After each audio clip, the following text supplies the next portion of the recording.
Good morning. Good to be able to be here this morning.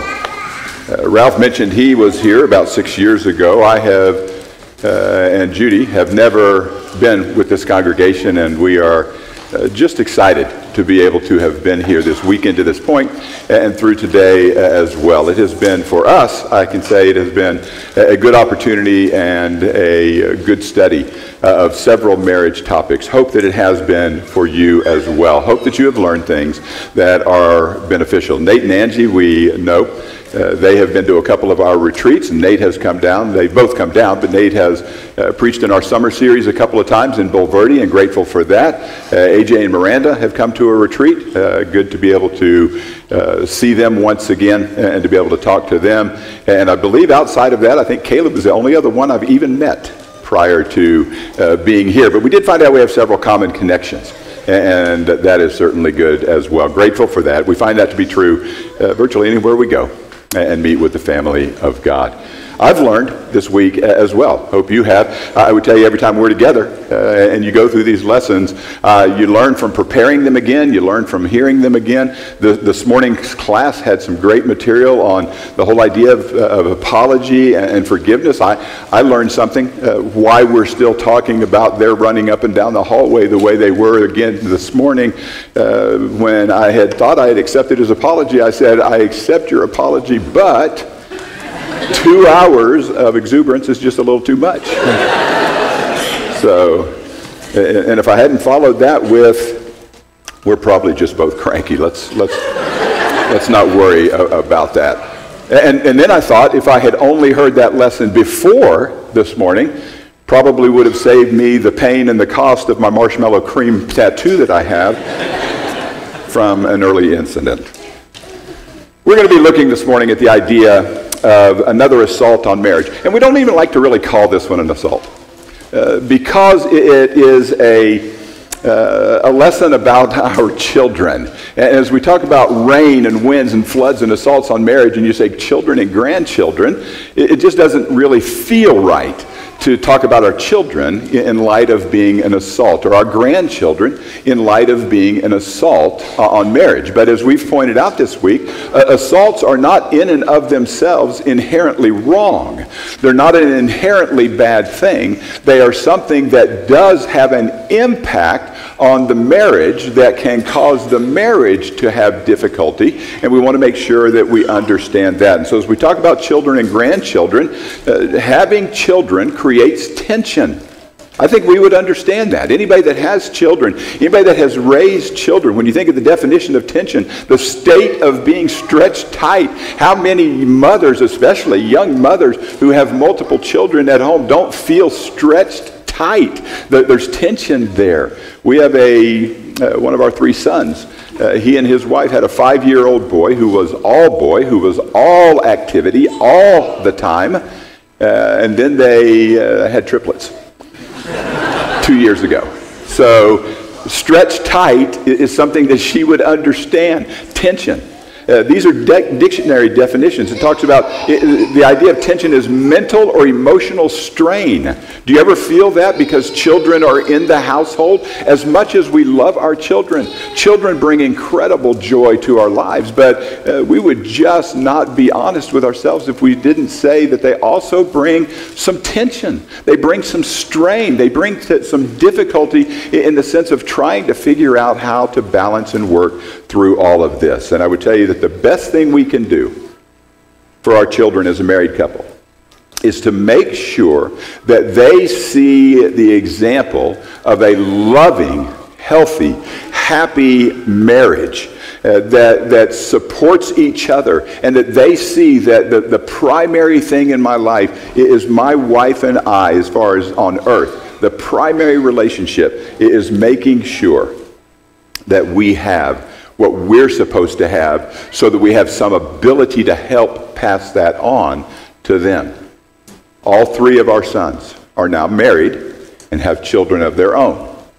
And everything that they learned about a marriage relationship, everything that they learned about a marriage relationship was filtered through the relationship of me and Judy first. It doesn't mean they can't learn anything outside of that. They can. It doesn't even mean that they can't overcome bad examples that they see in that relationship. They can. But I'm just telling you, whatever they learn is filtered first there. And so that relationship becomes key, but it is sometimes challenging. We quoted some things this week from different surveys, different quotes from different people. Most of those are point-in-time surveys. In other words, they take a survey in a point of time. This is a project I want to share with you and show this to you. The idea of the School Children and Their Families Project. This was a project that followed families for 15 years. 15 years this survey took, this project took. It was done by the Institute of Human Development. And what they did was they followed these families to see how having children affected the family. And it was really interesting, the results they had. 92% described a gradual increase in conflict after having one baby. It doesn't mean that they're fighting and that they can't get along at all. You just notice there are more things. Sometimes the conflict is about the children. Sometimes it's about dealing with the children. Sometimes it's about the issues as to maybe you're not dealing with the children and I am dealing with it. Whatever the case may be, conflict increases when children come into the family. They also found out that by the time babies were 18 months old, almost 1 in 4 couples indicated their marriage was in some level of distress. That doesn't mean ready to break up.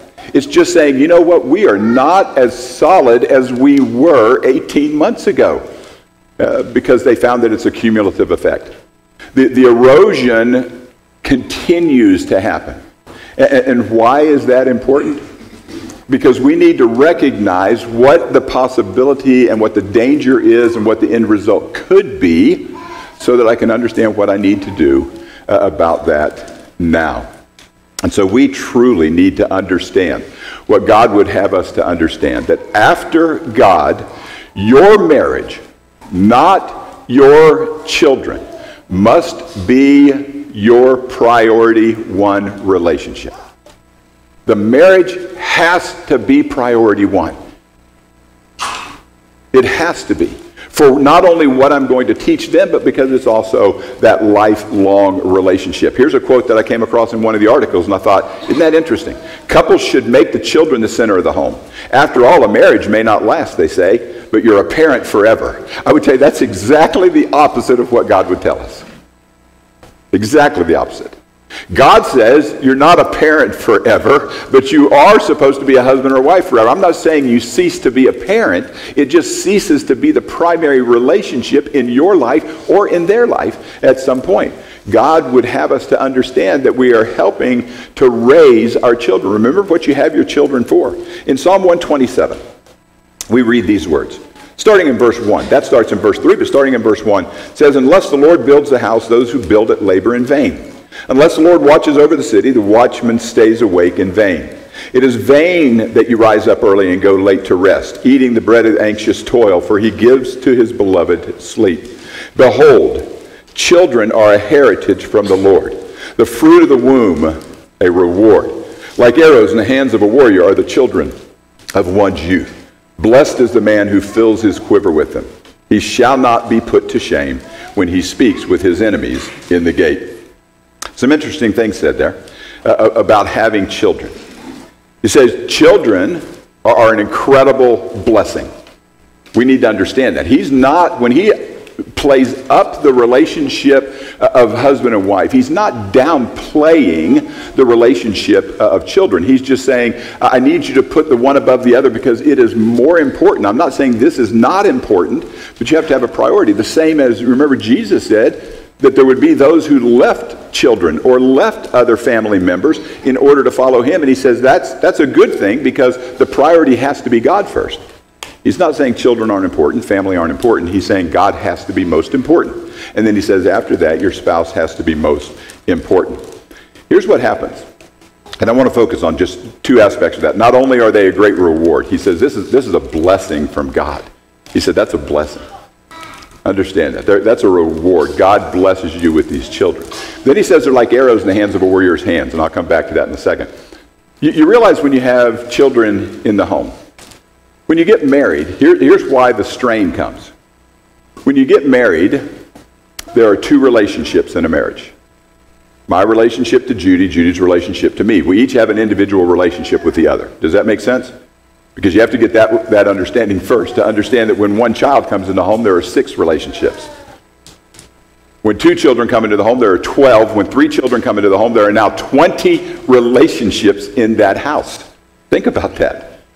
All the children to each other, all the children to the parents to the parents, 20 relationships. How could there not be strain? Because you're trying to balance what used to be just this nucleus here, and it has just exploded in regards to relationships. And so we need to understand that. But he says, remember what your children are for and why you have them. He says they're like arrows in the hands of a warrior. That's an interesting description, is it not, by God? God says, I want you to think in terms of weaponizing your children. Don't give them weapons. I'm not suggesting that. Making your children into weapons like arrows. And so there are a lot of different kinds of arrows. They have different types of shafts. They have different types of tips, and they have different types of nocks or fletching the feathers. You can find them in a lot of different shapes, but every arrow has the exact same purpose or function. It is to be launched from the bow. The arrow doesn't do any good if it remains in the quiver. He says, blessed are you if you have a quiver full of them, but that is so that I have multiple children that I can send into the world to bring the glory of God to the next generation. He says, that's what our children are for. So from day one of you raising your children, you are raising them to leave the house. If we understand that, then it's easier to understand why God says this husband-wife relationship has to take priority. It has to be the relationship that is number one. Children are going to change your marriage. Would you agree with that? Just give me a nod of the head. Those that have children. Children change a marriage. There's a lot of fundamental changes that happen, aren't there? There are a lot of different things that happen in a marriage. How do you prepare for that? You ever think about it? How do you prepare for all the things that you're going to be changed in life? My wife is a meticulous housekeeper. I always tease the boys and other people and just say, I live in a fully automated house. It's unbelievable. You know, the laundry can be dirty, dishes can be in the sink, everything else. I go to bed, I get up the next day, and they're all done. It's just fully automated. I love that. It's fully automated because she works so hard. But she keeps a meticulous house. She likes it to be clean, and I understand that. You bring children in the house, that changes, doesn't it? Colin Bowles wrote an article on how to prepare for children. I thought it was interesting. He said one of the things you need to do is he says you need to take an old peanut butter sandwich and throw it behind the couch. You need to take crayons and you need to smear them on the wall and dirt and put it on the rug. He said, and if that doesn't help you enough, he says, practice feeding. Take a melon and hang it from the ceiling on a string and rock it back and forth. You cut a hole in the melon and pretend like you're an airplane. See if you can get that into the mouth as it's going by and see how much food lands on the floor. It's difficult to prepare for parenthood. And those things, they seem humorous, we understand. But they cause stress. They cause challenges. I remember James Dobson talking about a mother that sent him a note and said, the day I discovered being a parent or a mother was different than I thought it would be. She said she had been gone from the house. Her husband was somewhere in the house. She had been gone. She said their 3 children also had some friends over, so there were 6 children in total. And she said when she came home, the 6 children were sitting in a circle in the living room. And they were just mesmerized by something. She didn't know what. So she got closer to the circle. And when she got close enough, she realized there were 6 skunks in the circle, in the living room. And so she yelled, children, run. Each child grabbed a skunk and ran. She said, it isn't, as much as you want to try to prepare for parenthood, it isn't as easy as we think. And so things change, like the relationship in regards to satisfaction. intimacy changes once children come for multiple different reasons. And beyond just, I'm not talking about only the sexual intimacy. I'm talking about saying the things that you used to say, and those little intimate moments and the sharing of moments where you just get a chance to sit down and hold one another's hand, where you get to sit down and just talk, those kinds of things. One guy said that his little text that he used to send, he says, my flirty text went from flirty text to what looked like a grocery receipt. You know, it's just, I've only got time to give you the information I need to give you, boom, and it's gone. That happens. But in Matthew chapter 19, Jesus, when he was talking about marriage, added something to that which had been said previously, though he was quoting from previous. When he said that a man and a woman should in fact be joined together, and the two shall become one. But then he also said, and what God has joined, let not man separate. We've talked this week about things that can get in the way, ideas that can get in the way. We're talking about people that can get in the way, and that includes children. It is possible for children to separate the bond that the parents have. And so we need to understand how important that is. In 1990 through 2012, there was a study done by the National Center for Family and Marriage Research, is what it's called. 1990 to 2012. A study on gray divorce. Have you heard that term before? It's an odd term, but once you understand what it is, you probably would see why they call it that. That's divorce after at least 20 years of marriage.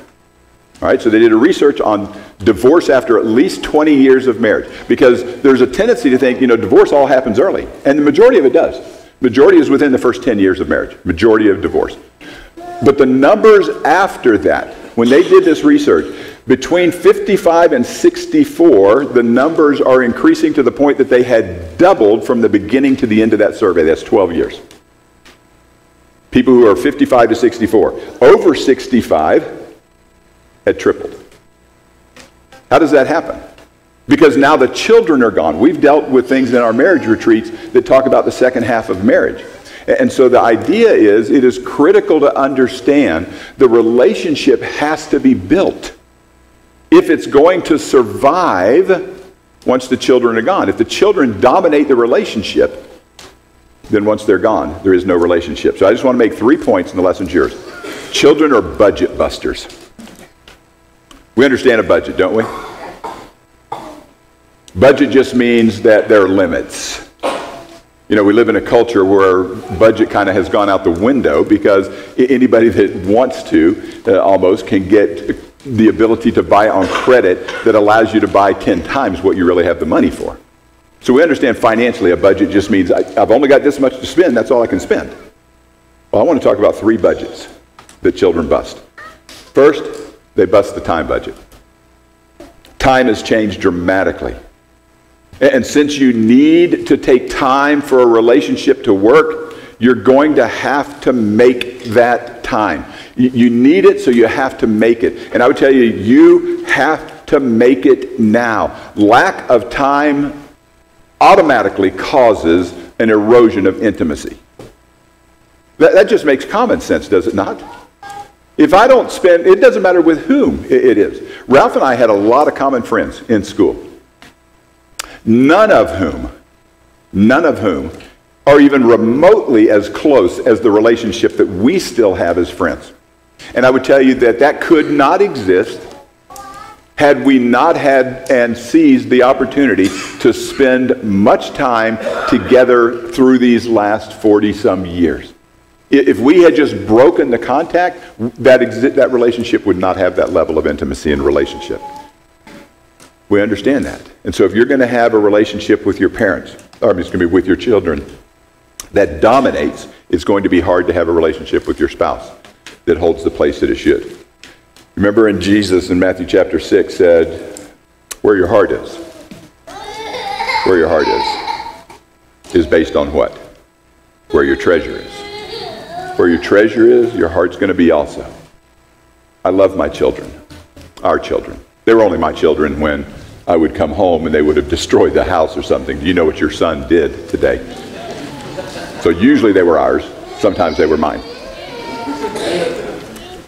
But we understand, as much as we love our children, if that's where I place my treasure and my heart, it's going to affect my relationship with my wife. Can't always check out. You know, it'd be nice. We talked in one of the studies about, you know, it'd be great, and talking to people individually, it'd be great just to be able to get away. You know what? Just leave the kids behind. You can't do that often. You know, when they get a little bit older maybe, or if you got a babysitter maybe, but it doesn't always work out. You can't always get completely alone time. You can't always check out, but you can always check in. How many opportunities, especially in this day and age, how many times do we have an opportunity just to make a call, just to send a note, just to leave a card or send a card, just to send a text, an email, anything we can do to make sure that I'm constantly checking in. You remember the Stevie Wonder song? I just called to say I love you. I just called to say I care. That's all it takes sometimes. Make sure that you are spending that time in the relationship. And grandchildren are going to put you in the same boat if you're not careful. It is easy now that my children are gone that the grandchildren, and we devote so much time to the grandchildren that I don't have time for my spouse. Just make sure you are making time for your spouse. Children need to understand that there are boundaries, a lot in different levels, but there are boundaries. They need to understand that boundaries exist no matter what their needs are. There still have to be boundaries. They need to see that. They cannot be in control of your time. You need to be in control of your time. Secondly, they are emotional budget busters. Man, what a strain they can put on us. How many of you would say energy levels changed when children came into the picture? You ever have your energy level drop? Yeah, there you go. I like that. A show of hands. Yeah, the energy level. I can't even imagine, honestly, it's difficult for me to imagine how my daughter-in-law has energy to do anything, even by the time the triplets make it to bed. You know, Benny and the Trips. His name's Ben, the older boy, so we call him Benny and the Trips. So even when you get Benny and the Trips in bed, what do you want to do? It's like Nate said to us last night. He said, I just wanted to get in bed with the remote. That was it. You ever feel that way? I don't have energy to do anything else. They're going to sap our emotional energy from us. It's interesting that when they do surveys on conflict in marriage, normally they'll list the top 5. And it's interesting because the top 3 of the top 5 almost never change. They rotate in order, but they're almost always the top 3. Finances is always up there. The physical or intimate side of the relationship is almost always in the top 3. And children is always in the top 3. They're a source of conflict over so many different things. Not because they've done bad necessarily, but so many things we have to discuss on them and things we might not agree on. Fourth are in-laws, just in case you wanted to know. So fourth are in-laws. I like the guy that said, in-laws help you understand mixed emotions. He said, I got the true definition of mixed emotions when I saw my mother-in-law driving my new car off a cliff. So no, hopefully you're not dealing with that. But emotions get charged and get difficult. I know there were times that I would come home as a husband from work and I would be tired, but I had no idea as to how tired my wife was. We didn't have triplets, but she was raising 3 children who were 3.5 and down at one point. There's only 3.5 between top and bottom of the 3. And I didn't realize how emotionally draining that was. Ralph mentioned, you want to get more appreciation for your wife? You remember him talking about that, men? Teach a preschool class with her or a kindergarten class, that kind of age group. Not only will you get more appreciation, I don't want to do it again. I don't need that. You talk about drained and frustrated. I didn't understand that my wife went through that at home every day. It's emotionally draining to have children. It's emotionally draining on both because, as we said, it changes the intimacy side of marriage, and that affects the marriage. We don't have the time. We don't have the quality time. And as they get older, that only gets worse, doesn't it? They take up enough time when they're 3 and 4, but when they're 12, they can open the door and come into the room. So now you have to think differently than you did before. There's an emotional drain on us. New parents say the number one cause of the emotional drain when children come is figuring out division of labor. Division of labor. What are we both going to do so that neither one of us gets completely sapped of all our emotional strength? We need to do all that we can because it is absolutely critical in marriage to stay connected. The word that God uses in Ephesians chapter 5 for husbands particularly, but the idea certainly exists for both. But he uses the word cherish in Ephesians chapter 5. Husbands, cherish your wives. That's a connection. That's understanding and listening to her, wanting to let her share her world with you and you being interested in her. She wants that connection. Ralph mentioned last night, men communicate to solve. Women communicate to connect. Couples need to connect in their marriage. They need to make sure they're spending that time together. We understand how different we are in those particular realms. And so when you talk about staying connected, it is first with God. First with God. Don't lose your time with God when children come in. Stay connected with God. I don't want to just have a relationship with my God that is dry because I don't get to spend enough time. I want to have that relationship that says, I love him. I want to be with him in his word. I want to be with him at his throne and praying to him. I want to be connected. I want him to be my God. I want his word to be my word. Connection with God, because that's primary first so that you can be connected with each other. And that means honesty and accountability. I need to own up, as Ralph talked about on the apology lesson this morning. I need to own up to who I am and what I'm doing and what I'm not doing. And I need to recognize, and spouses need to be honest with one another. I am totally drained, but if you would help me do this, that would take a huge load off of me. And you can have that connection that God talks about. Because as children come in, we don't deliberately break that connection. We just get sapped because of the time that they require. You're going to have to spend time with the kids. You just cannot let it be at the sacrifice of devoting time to your spouse. If you want to remain emotionally connected to your spouse, where the two of you are truly that one and building toward that oneness that God talks about, it's going to take the time. Find the time to keep the emotional connection. Then I would just tell you finally, they bust the financial budget too. You ever remember saying something like, or hearing somebody say, you know what, we're going to have kids as soon as we can afford to. Well, that just means I'm not going to have kids. Because you're not going to ever really be able to afford them. We have them anyway. But there's a reason that I bring this up and talk about this, because I need to understand the impact that that's going to have. Because finances, since it is one of the top 3 in all of those surveys as to source of conflict, I need to make sure I'm understanding what I'm doing with the finances, and the kids need to understand what I'm doing with the finances and why I am doing it. And so you have to achieve balance. I can tell you something we used to say to our kids that I stopped saying, but it wasn't until way too late. As far as I'm saying my view, way too late of expressing it a different way. Do you ever have your kids come up to you and say, Mom, can we do this? Or Dad, can we do this? And they're talking about going to something or doing something that may cost money. And you say, no, we can't do that. Or you just respond, no. And I got to thinking about that because I thought that's not even completely honest with my children on many occasions. Because they'd say, Dad, can we do this? And the honest answer would be, yes, we can.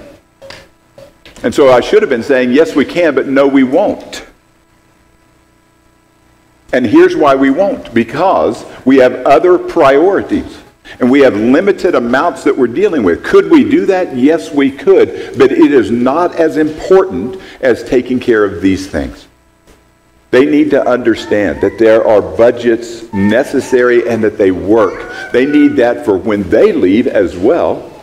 But they need to understand that in our relationship. Your child's involvement is going to affect all three budgets. It's going to affect all three budgets. You can count on that. There was a book written by Dr. John Trent called The 2-Degree Difference that I thought was interesting. How small things, it's subtitled, How Small Things Can Change Everything. Think about that, a 2-degree difference. When you think, that's not very much, you get that 2-degree angle, it's barely even enough to see. Talk to a golfer that hits a ball 2 degrees offline and then goes searching for it in the woods because 400 yards down the way, 2 degrees has gotten to be a pretty big gap. Make little changes. We can't change every single thing at one time. But I would tell you this, both emotionally and time and financially, your children do not have to be good at 4 sports, 2 musical instruments, ballet, and gymnastics. But we do that sometimes. We want to involve our children in so many things that it robs us of any ability to spend time. Achieve balance, because God says this relationship here is primary after this relationship here. And so if I'm going to have children, great, great blessing. And we are thankful while we had them. We're thankful every day now that we did have them, all 3 of our children, but we did everything we could, at least, or everything we thought we could, to try to strike a balance so that this relationship could continue to be what God would want this relationship to be. And that's important because, as Ralph pointed out in his lesson the other day, this relationship, the very first lesson we had this weekend, this relationship is intended to be a picture of God and his relationship, Jesus and his relationship with the church. And there are people, I assure you, there are people who are watching and who know some things about God or think some things about God because of your relationship with your spouse. If you don't think that, talk to me separately. When we've got a little bit more time, I'll explain how I know that to be true at what I think is about as deep a level as you could understand that.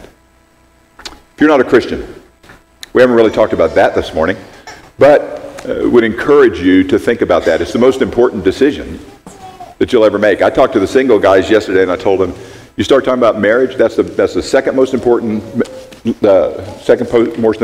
most important decision you'll ever make in life. First is with God. If you haven't identified yourself with God, we'd love for you to do that. If you don't know how, talk to the brethren here or talk to me or any of us. We'll share with you what God asks you to do, but it's too important just to leave alone. Don't leave it alone. Consider it today and continue to consider it. For those of us that are Christians, and if you're like me, you're a husband or you're a wife like my wife, I don't know about you, but there's things I learned this week that still have to work on. Matter of fact, we're walking back to the car last night, and Judy said, we got some work to do. And she wouldn't say, I had some work to do. She's saying, we understand that. Marriage is a growth process. Take the little steps to get you there. Take that trajectory that God would have. If we can help you, let us know as we stand, as we sing.